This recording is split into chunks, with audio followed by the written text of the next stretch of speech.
Bueno, después de este fascinante mundo endocrinológico que nos ha comentado Alejandra, tal cual, las mujeres somos así, complicadas, y continuando con este mundo hormonal, hay que decir que uno de los factores más principales, algo importante que sucede en estas pacientes, es el sangrado uterino normal. ¿Y a qué definimos sangrado uterino normal?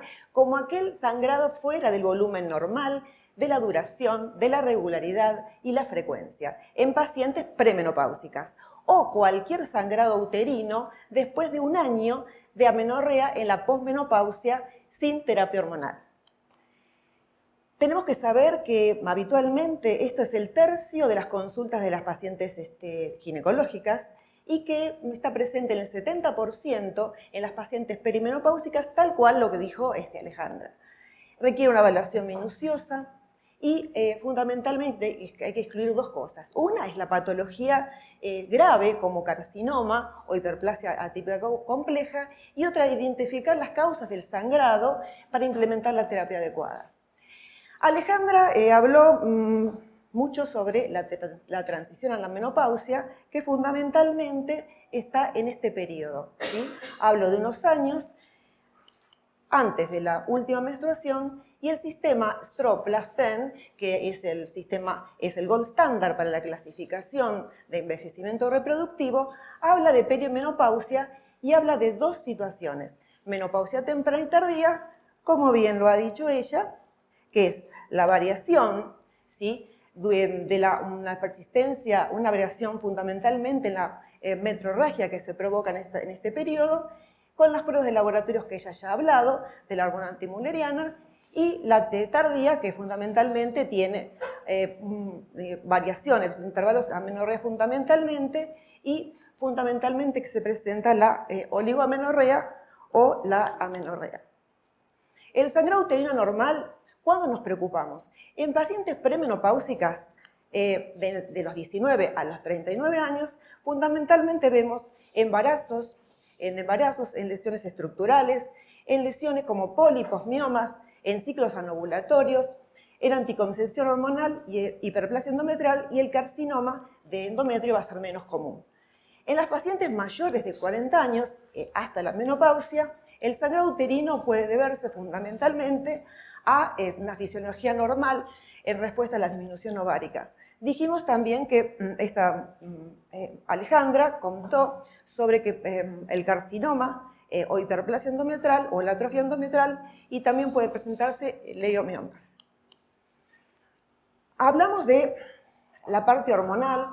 La perimenopausia se presenta como en espejo a la adolescencia. Acá vemos esta paciente adolescente o su madre, y vemos que una es la entrada a los procesos reproductivos y la otra es la salida. ¿Por qué se va a caracterizar? Fundamentalmente por la oligoanovulación. La anovulación o la oligoanovulación fundamentalmente se caracteriza por tiempos irregulares de sangrado uterino, y el sangrado uterino disfuncional corresponde a una producción errática, sin ovulación, y el sangrado fundamentalmente va a ser impredecible. FIGO, la Federación Internacional de Obstetricia y Ginecología, trata de estadificar la nomenclatura y la clasificación, y la American College en sus recomendaciones en el 2012 las pone.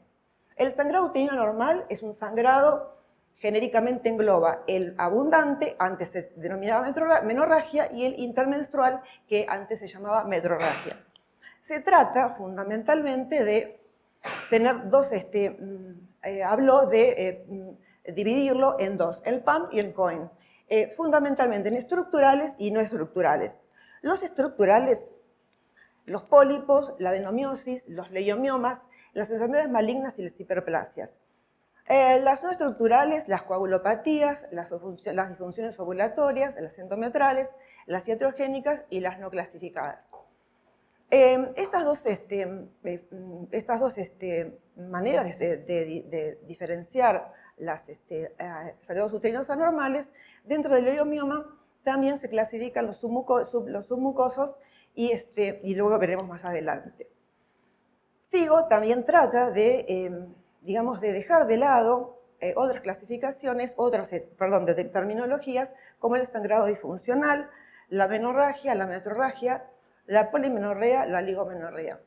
Actualmente se trata de decir que el sangrado uterino normal incluye el sangrado uterino abundante y el sangrado intermenstrual y las menstruaciones frecuentes.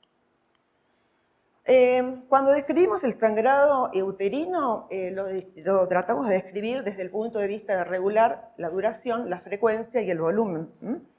La regularidad va a ser regular, irregular ausente, la duración de mayor de 5 días, el prolongado, acortado. La frecuencia puede ser normal, cada 21 o 35 días, puede ser frecuente, poco frecuente, anormal. Se dice que si una paciente se cambia, ¿puedes un poquito de agua, por favor? Si se cambia más el tampón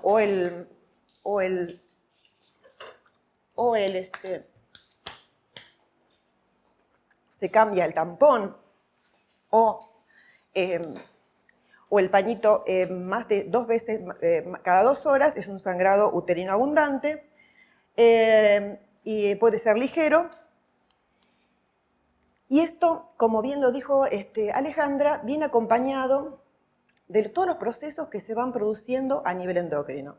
Entonces, ¿qué pasa qué tenemos que hacer nosotros con un sangrado uterino abundante?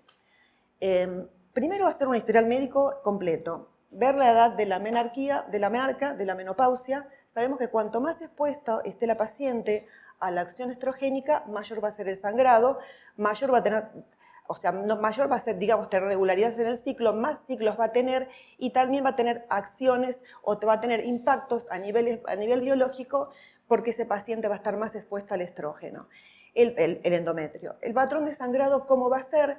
¿Cuál es la gravedad? Como bien dijimos, en la perimenopausia temprana va a ser fundamentalmente, digamos, va a tener muchas alteraciones del ciclo y por ahí nos va a traer ese problema, esta situación de que la paciente te dice, bueno, menstruo mucho, estoy muy asustada, puede provocar anemia, o sea, le va a alterar la calidad de vida, puede tener dolor, intenso dolor. ¿Y qué condiciones médicas tiene? Porque también hay que tener en cuenta que el ginecólogo es un médico clínico, entonces hay que evaluarla dentro de un contexto clínico. ¿Cómo está la paciente? ¿Qué otras patologías tiene? Una historia quirúrgica, esa paciente fue operada o no anteriormente por un pólipo, por un mioma, si tuvo una miomectomía, qué medicamentos está usando AINES, qué signos y síntomas tiene a nivel hemostático. No hay que olvidarse de las patologías patologías hematológicas que puede tener y hacer un examen físico general. El médico ginecólogo es un médico clínico, por lo tanto hay que hacer un examen pélvico, una especuloscopía, revisar a la paciente y el Papá Nicolau obviamente si es necesario. Y un tacto bimanual, o sea, no olvidarnos de revisar a esa paciente. La paciente también puede referir un sangrado poscoital. El sangrado poscoital por lo general es una ectopía, ¿sí? También puede ser un pólipo cervical, puede ser infección por clamidia, puede ser un cáncer cervical invasivo, que por lo general son pacientes que por ahí no consultan. Y los cánceres invasivos diagnosticados en las mujeres que han tenido un frotis normal es bajo, ¿no? Por lo general son pacientes que no han ido al ginecólogo. Y en la transición a menopausia también hay que considerar a ese paciente que tiene por ahí colocado un DIU y que por ahí nunca se lo controló, entonces hay que ver si no tiene un endometrio inflamatorio y se hizo una endometritis. Y el carcinoma endometrial en la transición a la menopausia también es un retraso, porque a veces, como bien dijo Alejandra, esa paciente que viene sangrando en forma irregular, pensamos que por ahí es por la menopausia y por ahí, bueno, como acá hay histeroscopista, que por ahí tiene más claro que nosotros, realmente sí investigan más y realmente no hay que, subestimar la patología endometrial en las pacientes que tienen sangrados irregulares pero el 50% de los casos son consecuencia de una disfunción. Pero aún así, no hay que tener en cuenta que el sangrado disfuncional perimenopáusico es un diagnóstico por exclusión. Entonces, en los exámenes de laboratorio, ¿qué voy a pedir? Primero, como bien lo dijo Alejandra, paciente hasta que no tiene la menopausia establecida y hasta los 50 años, hay que hacer un test de embarazo. Si la paciente tuvo pérdidas irregulares o la paciente no menstruó, tengo que hacer un test de embarazo. Un hemograma completo, una detección selectiva de los trastornos hemorrágicos cuando está indicada. Si yo pienso que esa paciente ya tuvo alteraciones hemorrágicas, la tengo que estudiar. El nivel de TSH, como lo dijo Alejandra, la detección de clamidia y la prueba de diagnóstico cuando esté disponible. Una ecografía transvaginal, una histeroscopía, una biopsia de endometrio dirigida por histeroscopía. Entonces, el gold standard va a ser la ultrasonografía y la biopsia, ¿sí? En toda paciente con sangrado en posmenopausia. En posmenopausia la tengo que estudiar siempre y este es el gold standard. Y considerar biopsia fundamentalmente en este periodo, en este momento, si tengo sangrado posmenopáusico, si tiene un endometrio mayor a 5 milímetros en pacientes sintomáticas con uso de tamoxifeno y en pacientes premenopáusicas con clínica de sospecha de cáncer de endometrio y valores de espesor endometrial mayor de 12. Pero también hay que tener en cuenta la clínica. Si yo tengo que hacer una evaluación simplificada, entonces yo digo en transición a menopausia, digo que si pienso en una patología hormonal, le hago un test de embarazo, le hago una TSH, investigo si tiene un ovario poliquístico, investigo si no hay una iatrogenia y si pienso que es estructural, hago una ecografía, si pienso que es de endometrio, una biopsia de endometrio y si pienso en otras patologías, hago estudios de coagulopatías e infecciones. Esto sería una evaluación simplificada. Ahora, en posmenopausia siempre es un signo de alarma, pero el 44%, esto lo pueden informar mejor los histeroscopistas, que corresponden a atrofias, ¿sí? Los pólipos en un 9 a 12%, la hiperplasia del 2 al 10% y la incidencia de cáncer de endometrio es del 1 al 24%. Pero la probabilidad de cáncer hay que tener en cuenta que aumenta con la edad como todos los cánceres. Y si hablamos de patologías orgánicas, pienso fundamentalmente en pólipos, miomas, hiperplasias de endometrio y en cáncer de endometrio. Los miomas uterinos sabemos que son tumores benignos de músculo liso del útero monoclonales, tienen una prevalencia del 20 al 40%, hay una predisposición genética, hay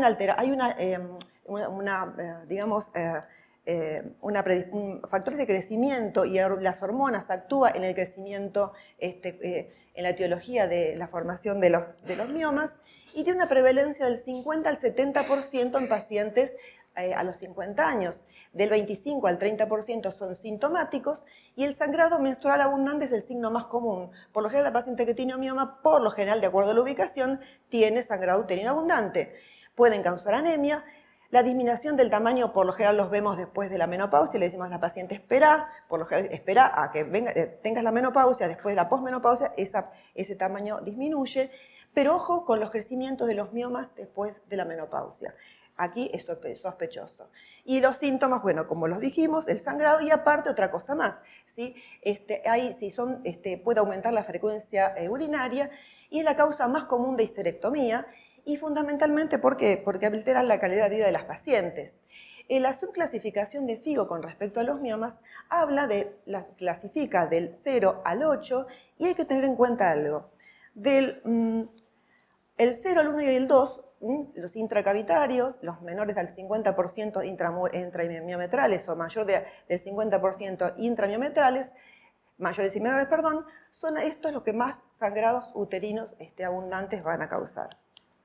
Entonces, la malignización es muy rara, y fundamentalmente, como bien dijimos, los 0 y 1, tipo 0 y 1 son los más frecuentes que dan sangrados.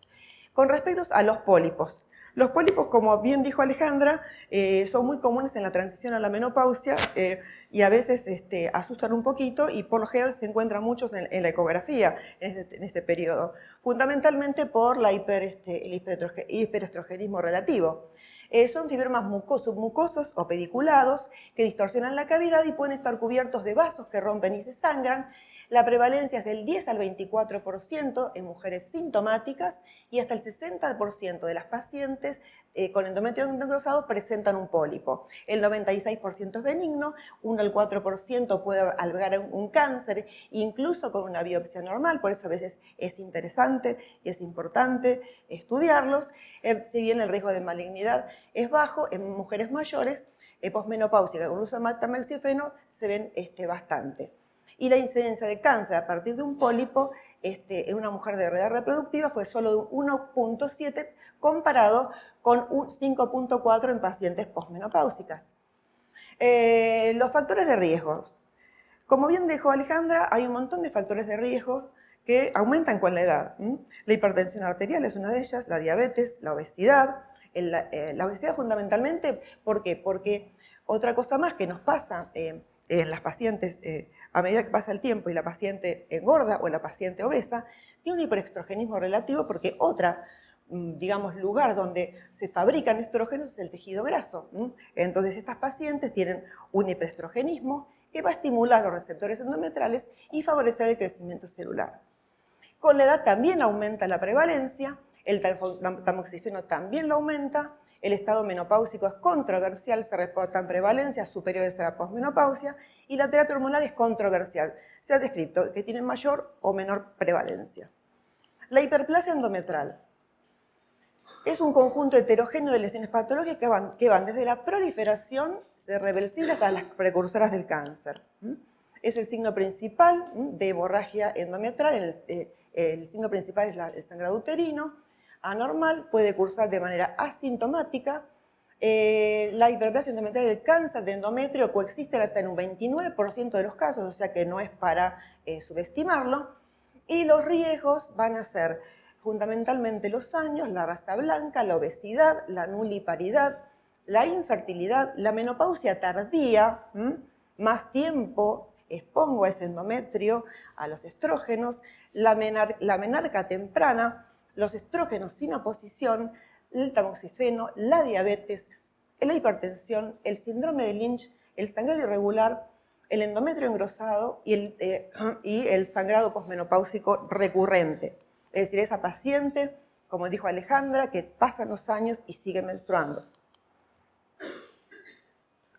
Sí, en la anatomía patológica, fundamentalmente vemos que la hiperplasia simple da el riesgo de progresión del cáncer del 1%, la compleja al 3%, la simple con atipía al 8% y la hiperplasia compleja con atipía, el riesgo de progresión de cáncer es de un 29%. Entonces, la patogenia va a ser fundamentalmente en la mujer el hiperestrogenismo como factor principal desencadenante, ¿sí?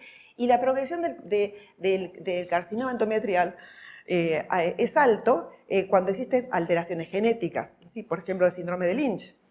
En este estudio, que es un review publicado, se vio que al 50% de la hiperplasia endometrial en terapia hormonal sin oposición se asocia con mayor aumento significativo de riesgo de hiperplasia endometrial a los 2 o 3 años.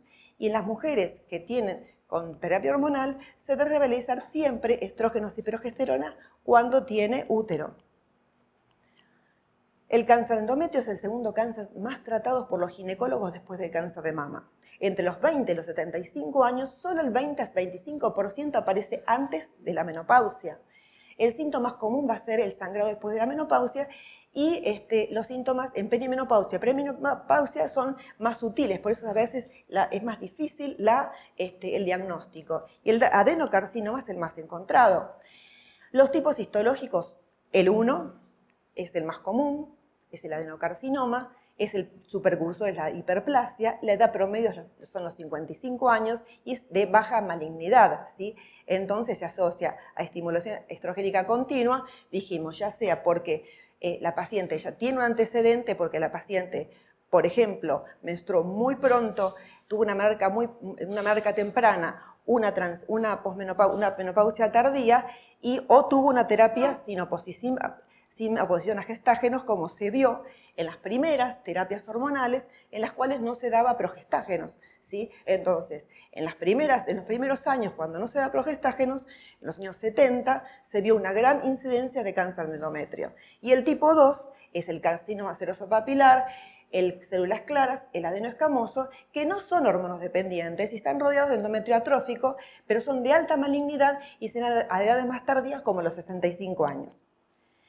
Otros factores de riesgo, bueno, fundamentalmente la edad, la terapia tamoxifeno con el tamoxifeno, la terapia con estrógeno sin oposición, la menopausia tardía, todo lo que dijimos antes, en el 2016, la Sociedad Internacional de Menopausia recomienda que en las mujeres de mediana edad en la terapia hormonal de reemplazo, el sangrado posmenopáusico es un cáncer hasta que se muestre lo contrario. Por lo tanto, siempre hay que investigarlo. Aunque solo del 1 al 14% de estas pacientes tendrán un cáncer de endometrio. Sin embargo, hay que investigar. La terapia estrogénica sin progestágeno se asocia con un mayor riesgo de hiperplasia endometrial y el cáncer endometrio en relación a la dosis y duración del tratamiento. Esas son unas recomendaciones de categoría A, y la protección endometrial requiere uso de progestágeno por tiempo y dosis adecuado. El tratamiento se debe individualizar. Fundamentalmente hay dos situaciones, una es la quirúrgica y otra es la hormonal. Obviamente la quirúrgica va a tener que ver con todo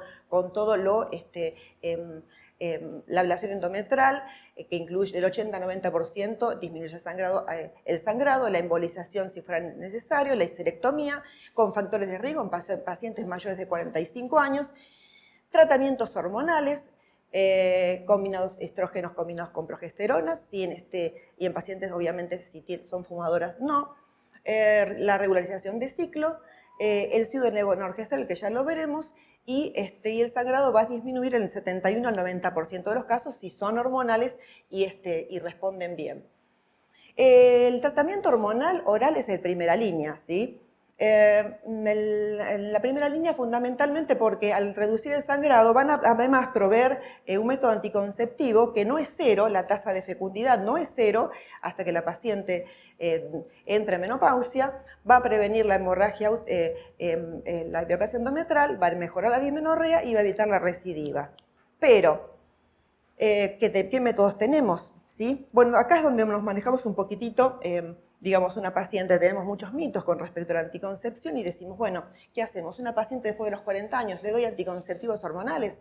Sí, ¿por qué no? Si la paciente no presenta factores de riesgo, si la paciente no es fumadora, le puedo dar anticonceptivos orales. Los implantes subdérmicos no son muy recomendables porque no es la población que yo daría o que le daríamos, porque aparte tienen un patrón de sangrado muy irregular, por lo que tienen solamente progestágenos, pero no regulan el ciclo. El SIU de levonorgestrel se ha estudiado, inclusive está estudiado inclusive para prevención, no solamente de anticonceptivos, sino está aprobado para sangrado uterino normal, los progestágenos. Y con respecto a los tratamientos anticonceptivos se ha visto, ustedes vieron que los combinados tienen estrógeno y progesterona, y se vio que el valerato del estradiol, el estrógeno natural, está mejor indicado para una paciente de mayor edad, y lo que se busca es asociar un progestágeno que tenga una fuerte acción progestacional, o sea, que controle bien el ciclo, y uno de ellos es el pero no llego todavía a eso. El dienogest, fundamentalmente, lo aprobado, el valerato de estradiol más dienogest fue aprobado para sangrado uterino abundante. También se pueden hacer métodos de rango extendido, días con menos placebo. Esto si la paciente tiene mucha metrorragia, mucho sangrado. Nosotros vamos a hacer, digamos, un tratamiento, digamos, si hemos descartado la patología y la menstruación abundante es hormonal, lo podemos consensuar con la paciente. O le podemos dar un anticonceptivo, o le podemos colocar un SIU de levonorgestrel, o si la paciente no puede tomar anticonceptivos, ya vemos que hay otras opciones. El SIU de levonorgestrel es un gran método, es muy eficaz, libera etonorgestrel y tiene la particularidad de bajar mucho el sangrado y por lo general al año ya la paciente no sangra. El progestágeno, el viejo noretestosterona, la vieja noretestosterona que lo usamos todos, es a dosis de 10 miligramos, es muy utilizada, tiene muy buenos resultados, pero también yo no lo daría por mucho tiempo, habría que darlo y después ir regulando, si doy un anticonceptivo, si coloco un SIU, eso lo puedo ir manejando. Entonces, los que están aprobados por la FDA es el SIU de levonorgestrel, el valerato de estradiol más dienogest y el ácido tranexámico como normonal. El que más reduce el sangrado uterino normal es el SIU, con un 71 al 95%, los anticonceptivos 35 al 69%, los progestágenos solos continuos son importantes, actúan muy bien, el ácido tranexámico del 26 al 54% y los AINES, ¿sí? Con respecto a... Voy bien, ¿no? Con respecto a los normonales, el ácido tranexámico se puede dar de 1 gramo cada 8 horas por 5 días. Van a reducir el sangrado, ¿sí?, del 26 al 54% y su principal acción es la activación del plasminógeno a plasmina facilitando la hemostasia. Y bueno, como facilita la hemostasia hay una controversia con respecto a las acciones trombóticas, ¿no? Entonces esto es controversial, el riesgo de trombosis, pero no siempre ayuda a los dolores menstruales. Los AINES tienen menos costo, disminuyen la dismenorrea, pero bueno, es un elemento más. El naproxeno, dosis de 500 miligramos como primera dosis, luego 250 cada 8 horas, el ácido mefenámico, muy conocido y muy utilizado, 500 miligramos 3 veces por día, y el ibuprofeno. Resumiendo un poquito, los estructurales, voy a tratar la patología. Si es un pólipo, una polipectomía, una miomectomía, si es una adenomiosis puedo colocar un SIU. Las coagulopatías tratar y considerar luego las hormonas, porque si la paciente tiene una alteración de la coagulación, puedo también adicionar un tratamiento hormonal. Si es una infección o una endometritis crónica, puedo dar doxicilina 100 miligramos 2 veces por día durante 10 días. Y fundamentalmente las conclusiones van a ser que si las lesiones son anatómicas, obviamente la solución es quirúrgica. Pólipos se extirparán, los miomas submucosos. Las hiperplasias atípicas complejas y la neoplasia maligna casi siempre van a requerir histerectomía. Y hay que recordar que estas pacientes estamos lidiando con la perimenopausia y como bien lo dijo Alejandra, presumiblemente esa paciente, hay que ver si tiene la maternidad completa o no, pero bueno, obviamente si la situación lo requiere, la histerectomía es necesaria. Y el sangrado uterino disfuncional y el sangrado menstrual abundante generalmente se tratan en forma expectante u hormonal, porque también hay que esperar si esa paciente por ahí tiene algún evento de sangrado abundante y después eso calma. Si no calma, obviamente hay que tratar. Algunas mujeres van a requerir el control del ciclo menstrual, pero ojo que no es lo mismo que el reemplazo hormonal, ¿sí? La anticoncepción hormonal no es lo mismo. La clave para un tratamiento hormonal exitoso en la perimenopausia es la supresión de la función ovárica, ¿sí? Porque yo tengo que regular el ciclo y si esa paciente está con una hiperestrogenemia relativa, como dijo Alejandra, tengo que regularla y tengo que regular esas hormonas. La pregunta clave es, si todavía hay función ovárica, ¿sí?, aunque sea rética y pulsátil, ¿sí?, o no, ahí tengo que ver qué hago. La terapia hormonal, porque en algún momento la paciente, si entró en terapia hormonal, y esa transición a la menopausia, como bien dijo Alejandra, que es un periodo tan interesante, después va a requerir terapia hormonal, ¿dónde, cuándo, en qué momento lo paso? ¿Sí? ¿En qué momento? Entonces, la terapia tradicional no va a suprimir la ovulación, la función ovárica, pero inclusive puede empeorar los síntomas. Si yo una paciente que todavía tiene su ciclo, su ovario funcionando y yo le doy una terapia hormonal, por ahí la empeoro. Entonces tengo que realmente primero diagnosticar si esa paciente está en menopausia. Si no, le empeoro el ciclo. Entonces, las pastillas anticonceptivas que tanto cuco traen a la paciente, tanto cuco, hay que tener en cuenta algo. No olvidemos que son agentes reductores de cáncer, fundamentalmente en el cáncer de ovario, que lo ponen en reposo, y el cáncer de endometrio que lo protegen. Entonces, cuando la paciente, después de los 40, dice, ¿me va a dar pastilla? ¿Puedo tomar? Y bueno, si la paciente es sana, ¿por qué no? Entonces, aparte de mejorar los ciclos, permite derivar a la paciente sin una intervención quirúrgica, capaz que la salvamos de una intervención. Entonces, lo importante es qué va a hacer. Llevémonos de esto de la charla. Primero, las causas son estructurales o no son estructurales. Las patologías a menudo no son globales. Una biopsia ciega, y esto lo pueden hablar mejor los histeroscopistas, cuando no es, muchas veces hacemos en el consultorio una toma de endometrio y esa toma me ciega. Y me dirán si yo me estoy equivocando. Entonces, ¿yo me puedo quedar tranquila? No. Una biopsia ciega, negativa, no es el punto final del estudio. Yo lo tengo que seguir estudiando. Entonces, voy a emplear la ecografía y la histeroscopía y el estudio completo. No sé si me equivoco, pero es lo que nosotros, lo que sugieren las guías. Entonces, ¿qué decimos? ¿Cuándo nos preocupamos? Primero tengo que hacer una evaluación rigurosa, ¿sí? ¿Cuándo me preocupo? En la mujer posmenopáusica con sangrado uterino. Tengo que excluir el cáncer sí o sí. Ese es el objetivo. Y las lesiones malignas deben ser evaluadas y tratadas de acuerdo a las guías estándar de cada patología. Muchas gracias. ¿Todo bien?